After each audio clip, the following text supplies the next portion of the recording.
Hi, it's me, your favorite hamster, Odo.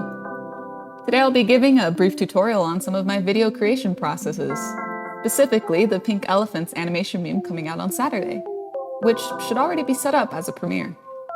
Take this as a teaser video and speed paint. Also, this video is sponsored by GAOMON. I will be specifically reviewing their PD1161 graphic drawing monitor. I'll discuss my experience with it while you watch my coloring. After that, I'll give a more in-depth but straightforward explanation of how I tween using Clip Studio Paint. Let's get into it.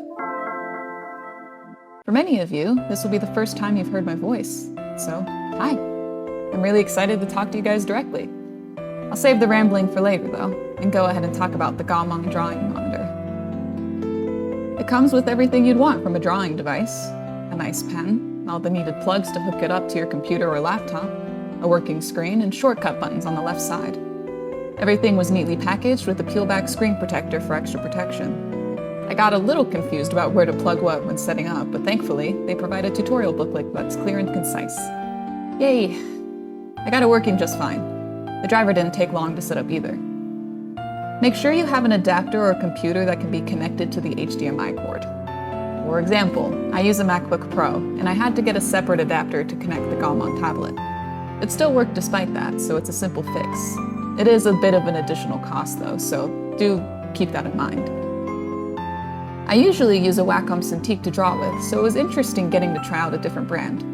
Of course, the colors needed to be adjusted like any other tablet, but you can fix that quickly in the settings. Doing some color adjusting back on your computer is also simple.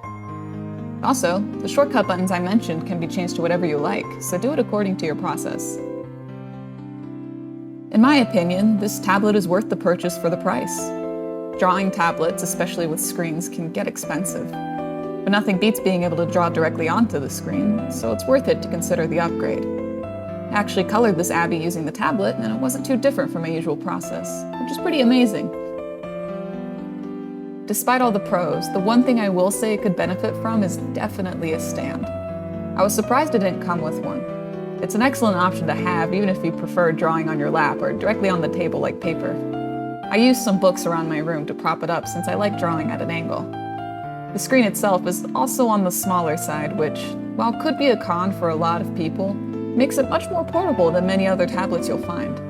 I can see it being handy for people who like drawing while out of the house. Though, if you prefer bigger tablets, I would say maybe check out their other bigger sizes, because this is very small, and a lot of drawing programs who have a lot of UI could take up a lot of the screen. All in all, GAOMON is an excellent, affordable tablet that I recommend.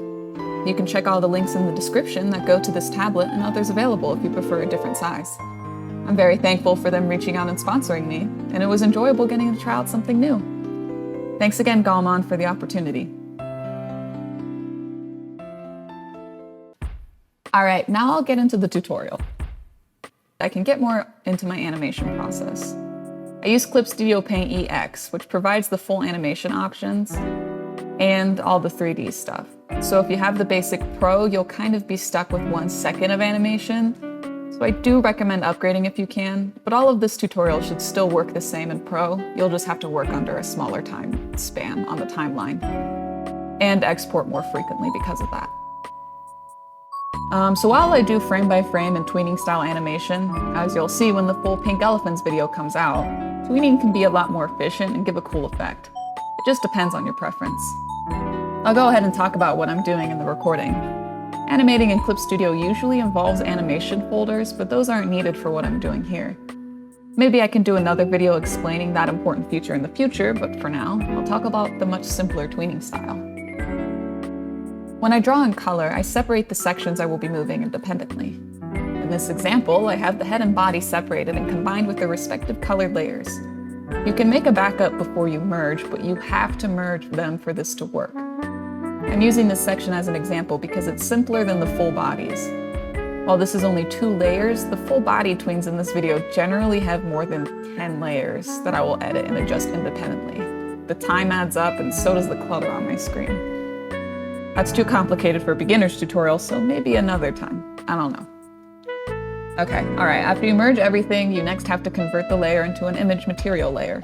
This is absolutely necessary for you to be able to freely transform it while using keyframes. After that, you can finally get to animating. Find the timeline window in the Windows section and click on it for it to appear. Once you do that, you can select the entire folder your layers are in, or just select the individual layers and free transform them.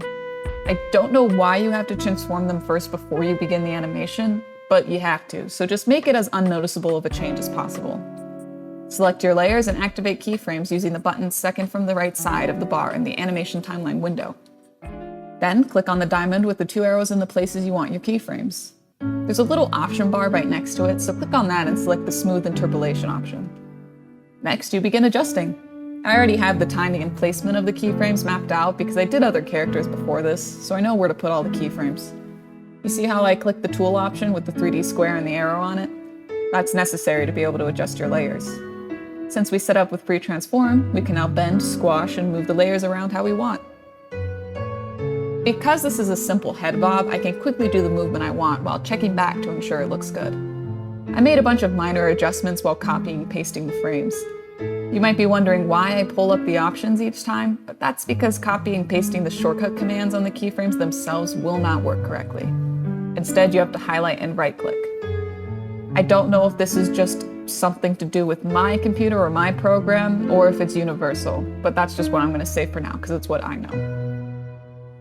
It's pretty silly to watch back, honestly.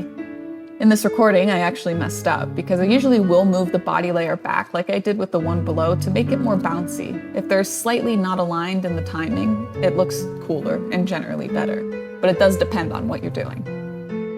You'll see me do it in the following example I show. Once you're done with it all, you need to export it as an image sequence if you want a transparent background, and make sure your blue bars in the timeline surround the section you want exported. Once it pops up, you rename and select the folder you want the sequence to be exported to. Then, in any editing program, you can import the image sequence just by selecting the first image, and it automatically converts them back into an animation, transparent background and all. Yay! I went ahead and recorded myself tweening Stranger, or Basil, for your viewing pleasure. He looks so happy. Good for him. I do the same process as the last time, and once again, finish and export. I compile everything in After Effects, and will add lighting effects and adjust the timing further there. I was going to show a part of my editing process, but I'll just give you this picture of the after to not spoil it when you watch the video. You can see how it looks different, though. Woo! Alright, I think that's all from me today. Hopefully you enjoyed and could understand the tutorial and are interested in the GAOMON tablet I got to review.